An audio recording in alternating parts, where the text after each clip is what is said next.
Bonjour Anne, Bonjour Catherine, nouvel épisode. nouvel épisode aujourd'hui, enseignement religieux et laïcité. Bon, Alors pourquoi avoir choisi de publier cette catéchèse sur YouTube et sur ton blog? certes, c'est une publication publique, mais pour quelqu'un qui veut connaître mes opinions privées. Donc ça correspond pour moi à mon engagement et à un engagement de conteuse, sur fond de liberté de conscience, et un engagement et pour moi et pour mon petit-fils qui a reçu la foi d'en haut. Et enfin, pour respecter la neutralité de l'enseignement en France. Bien sûr, je me suis abstenue de faire ceci quand j'étais responsable dans l'éducation nationale. Et justement pour toi, qu'est-ce que la laïcité en tant qu'ancienne inspectrice spécialisée l'éducation nationale dans le Nord? Alors, j'ai été chargée de faire appliquer la laïcité dans ses règles strictes en un lieu de brassage des religions.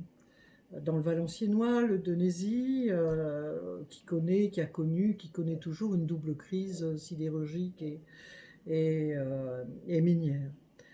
Pauvreté extrême, avec 30% de chômeurs, une zone de violence que j'ai eu à gérer, donc où les communautés s'affrontaient.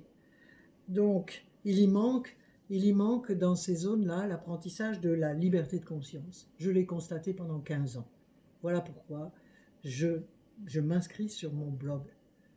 Justement, comment peut s'articuler laïcité et liberté de conscience dans l'éducation nationale? Très difficile actuellement, dans la situation actuelle. Moi-même, en 15 ans, à cause de mon opinion religieuse et de la petite croix minuscule que je portais, pas ostentatoirement, j'ai été pénalisée pour avoir porté cette petite croix et je perds actuellement 300 € par mois à la retraite parce qu'on m'a barré dans le passage à la hors classe. Mais j'assume. S'il faut payer, c'est le prix.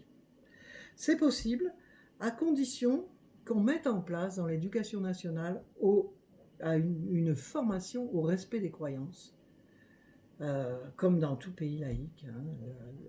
Un pays laïque, c'est un pays neutre par rapport aux croyances. Ça ne veut pas dire absence de croyances, mais respect de la différence. Chez les musulmans, par exemple, ils parlent, je l'ai vu dimanche dans l'émission du matin, chez les musulmans, on parle d'éthique de la divergence. Quand tu as quelqu'un qui pense comme toi, tu as un frère. Quand tu as quelqu'un qui pense différemment de toi, bah vous êtes deux frères, pour accepter justement la différence. Il n'y a que de cette façon-là, à l'intime, dans la liberté des consciences, qu'on pourra lutter contre cette violence.